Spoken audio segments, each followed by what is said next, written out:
आत्मा भगवान जगदीश भगवान श्रीकृष्णाचं दिव्य लीला चरित्र सांगणारी कथा म्हणजे श्रीमद भागवत महापुराण कथा। त्या कथेमध्ये गजेंद्र मोक्ष कथा आलेली आहे। ही कथा पापनाशक कथा आहे। हरी मेथा ऋषी त्याची पत्नीपासून जन्माले आलेला हरी ह्याने गजेंद्राचे रक्षण केले। लक्षात ठेवा, ही कथा गजेंद्राची जरी असली, गजेंद्र कोण आहे? हत्ती आहे। आणि हत्ती म्हणजे जनावर, हत्ती म्हणजे प्राणी। आता मला सांगा, या कथेचा प्राण्याचा काही घेणं देणं, संवाद काही घेणं देणं नाही। पण ही कथा गजेंद्राची दाखवली, परंतु प्रत्यक्ष आपली कथा आहे। ही कथा कशाची आहे? जीवाची। गजेंद्र हा जीव आहे आणि जीवाला संसार आवडते। गजेंद्र म्हणजे हत्तीला पाणी आवडते, ते पाण्यात रमतात। त्रिकूट पर्वतावर हजारो आपल्या सोयऱ्या धायऱ्या संग तो त्या सरोवरामध्ये स्नान करण्याकरता गेलेला आहे। एकमेकाच्या अंगावर पाणी उडवत आहेत। आपण तसं संसारात रमलो, आपण मरणाला विसरलो आणि त्याच संसाररूपी पाण्यामध्ये नक्ररूपी काळ आहे, त्याने पाय धरले। ही कथा गजेंद्राच्या कामाची नाही, आपल्या जीवाची व्यथा हरण करणारी कथा आहे। मग सोयरे धायरे सगळे धावत आले, एकमेकाचे शब्द पकडले, सोंडीनं बोलू लागले, जोर लगा के हैया, जोर लगा के हैया। 1000 वर्षपर्यंत संघर्ष केला। किती वर्षपर्यंत? 1000 वर्षपर्यंत। मग थकले, मग एक एक गैत चाललं। या जगात आपलंच कोणी नाही, सगळं मतलबचे नाते आहेत। दुनिया में हमारा कोई नहीं, सब साथी है प्यारे मतलब के। दुनिया में हमारा कोई नहीं, जब पास हमारे पैसा था तो दोस्त हमारे लाखों थे। जब पास का पैसा निकल गया तो दोस्त हमारा कोई नहीं, दुनिया में हमारा कोई नहीं। जब बाग बगीचा हरा था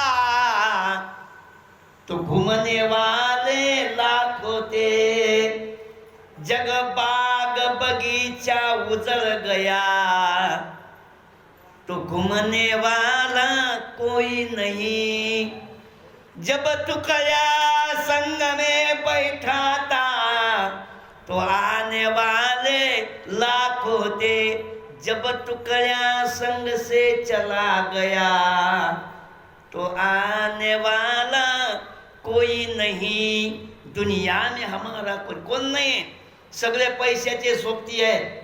पैसा तेरे कितने ना, परशा परशु परशुराम। गरीब माणूस आहे, परशुराम म्हणणार त्याले परशा म्हणतील। 2-4 एकर शिल्लक वावर आहे, त्याले परशु म्हणतील। पण 50-60 एकराचा परशुराम आला तर त्याले परशुराम भाऊ म्हणतील। मला सांगा, नाव एकच आहे तिघायचंही, पण पैसा कशाचा परिणाम आहे? पैशामुळे नामामध्ये बदल पडते। गरीबाले परशा म्हणतात, मध्यम माणसाले परशु म्हणतात आणि शेठजीले परशुराम भाऊ म्हणतात। तसंच आहे महाराज। कठीण समय येता कोण कामास येतो, कठीण समय येता कोणीच कामाला येत नाही. धीरज धर्म मित्र और नारे, आपतकाल परखे चारी. संकटकाळी धीरज कामाचा आहे, संकटकाळी धर्म कामाचा आहे. मित्र आणि संकटकाळी पत्नी सुद्धा ओळखल्या जाते. संकट आलं तर हे जर माहेराले जाऊन बसेल असेल तर ती पत्नी नाही, ती बायको आहे. पत्नी म्हणजे बायकामध्ये फरक आहे. आपतकाल परकीये चरी, सगळे निघून गेले. पत्नी राहिली, लेकरं राहिले. ती पत्नी लेकरायले म्हणते चला रे, हे नाहीतरी जुनं खोळ आहे, आज ना उद्या पळील. कसं वाटलं असेल त्याले. पत्नीनं म्हटलं तर सगळे निघून गेले. लक्षात ठेवा, वक्त की धूप ढलने के साथ साथ कुछ रिश्ते काटने लगते हैं, कुछ रिश्ते अपनत्व को बांटने लगते हैं. उस वक्त हर रिश्ता फ्रिज में रख दो, न जाने कौन सा रिश्ता किस गली में काम आएगा. वक्त की धूप ढलने के साथ साथ जसं जसं वय होते तसे सगळे दूर जातात. बापू लेकरू जवळ नाही थांबत, आपोआप नात्यात दरार पडते. हे बुड्याचं तसंच आहे. बुडा म्हणजे टिनाचं घर. काय उन्हामध्ये बुडा तपते, टीन तपतात, पण घरातल्याले सावली देतात ना. घरातले काय म्हणतात, टीनलेच तपून राहिला. अरे तुला सावली तर दिली की नाही. पाणी आलं की पाणी कुठं पडते, टिनावर. टीन तळ तळ तळ तळ तळ तळ तळ तळ करते, करते ना. इकडे लक्ष द्या, कोणी बसलं तिकडे नका लक्ष देऊ. टीन तळतळ करते. घरातले काय म्हणतात, टीन लय आवाज करून राहिला. तसं आपलं आहे. जीवनभर ज्या कुटुंबाला सावली दिली तेच कुटुंबातले लोक म्हणतात बुडा लय गरम आहे. ज्याने सावली दिली, ऊन वारा पावसापासून वाचवलं, तेच घरातले म्हणतात बुडं लय तळतळ करते. टिनासारखं तुमची आमची अवस्था टिनासारखी आहे. सगळे निघून जातात. अरे निष्पर्ण झालेल्या झाडावर पक्षी बसत नाहीत, निष्पर्ण झालेल्या झाडाखाली कोणी पांथिक बसत नाही. अशी आपली अवस्था होते महाराज. आपल्याला दुःख कोणाला सांगता येत नाही, पत्नीला सांगता येत नाही. पिंजरे के पंछी रे, तेरा दर्द न जाने कोई, तेरा दर्द न जाने कोई. कोणाला सांगता येत नाही. बाहर से तू खामोश रहे और भीतर भीतर रोए रे, तेरा दर्द न जाने कोई, तेरा दर्द न जाने कोई. 4 लेकराची माय मळक्यात मुंडको खूप सुंदर आहे. अशी अवस्था आहे आपली. हा, कहे ना सके तू अपनी कहानी, तेरी भी पंछी क्या जिंदगानी. विधि ने तेरी कथा लिखी है, आंसू में कलम डूबोए, तेरा दर्द न जाने कोई, तेरा दर्द न जाने कोई.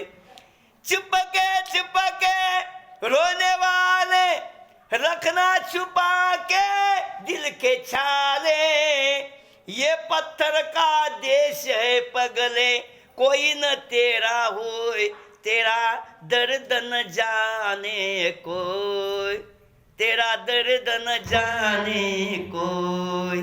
म्हातारपणी डोळ्यात अश्रू येतात ना. लोक म्हणतात डोळे गळून राहिले. गळून नाही राहिले, तो अंधरून रडून राहिला. ज्याच्यासाठी हालाचे काळं रक्ताचं पाणी केलं ते सगळे पळून जातात. कोणी कोणाचं नाही आहे महाराज. आपली अवस्था म्हणजे उन्हाळ्यात जमिनीला पडलेल्या भेगेसारखी आहे. कशी आहे, जमिनीला भेगा पडते का नाही, कसं विरान दिसते जंगल. हे उसवला गणी गोत सार, आधार कुणाचा नाही. बेगाळल्या भुई परिजिन, अंगार जीवाला जाळी. पळले सुंदायाला कीर्तीची ढाल दे, चढविती पंचप्राण, जीवनात त्राण दे कर पलरान देवा चंचल शिवार, तरी घाई धीर सारला, खेळ मांडला खेळ मांडला खेळ मांडला देवा, खेळ मांडला. शिवाराच्या रानासारखी भेगा पडलेल्या जमिनीसारखी अपस्वस्था होती. सगळे सोडून गेले आणि मग देव आठवते. सगळे सोडून गेल्यावर देव आठवते. अब समय सुची जब क्या पछतानी, समय निघून गेलेला असते. मग म्हातारपणी देवदेव करायला निघते. देवदेव होत नाही रे, आतापासून देवदेव करा. ही कथा हेच सांगते की वय व्हायच्या आधी देवदेव करा, सून यायच्या आधी लिहून घ्या. सून आल्यावर तुमच्या चाब्या तिच्या कमरीत गेल्यावर तुम्हाला काहीच करता येणार नाही. बरोबर आहे ना? सून यायच्या आधी दान करून घ्या. नाही तर सून म्हणते माय माय माय मामाजीनं कट्ट दिलं, सप्त्याले दिले असते फक्त 2च पाहिल्या, पण सून खोटी बोलते. आतापासून परमार्थ करा. पस्तावला गजेंद्र, हाती फूल घेतलं, भगवंताला विनंती केली. भगवंत हा काय लक्ष्मी, ती काय गजेंद्र, आणि भगवंताने गजेंद्राचा उद्धार केला. गोपाल कृष्ण भगवान की जय. पण तो नक्र म्हणते माझा उद्धार कर. म्हणे बरं तुझ्या पाय धरले ना, जीव घेतला त्याचा. म्हणे तुम्हीच तर म्हटलं काय हरिप्राप्तीशी उपाय धरावे संताचे ते पाय. म्या संताचे पाय धरले, भक्ताचे पाय धरले, म्हणजे मी उद्धार करत नाही. तो नक्र म्हणते उद्धार करत नाही तर मी बोंबल्या मारतो पुऱ्या जगात. कारण तुम्ही काकड्या आरतीत म्हणतात कोटी ब्रह्म हत्या मुख पाहता जाती. तू तोंड पाहिल्यावर ब्रह्महत्याच्या सारखे पातक जर जातात, तर माझ्यासारख्या मी तर प्रत्यक्ष तुला पाहून राहिलो, मी पातकी राहिलो काय नाही. माझाही उद्धार कर. भगवंताला नाईलाजाने नकराचा सुद्धा उद्धार करावा लागला. गोपाल कृष्ण भगवान.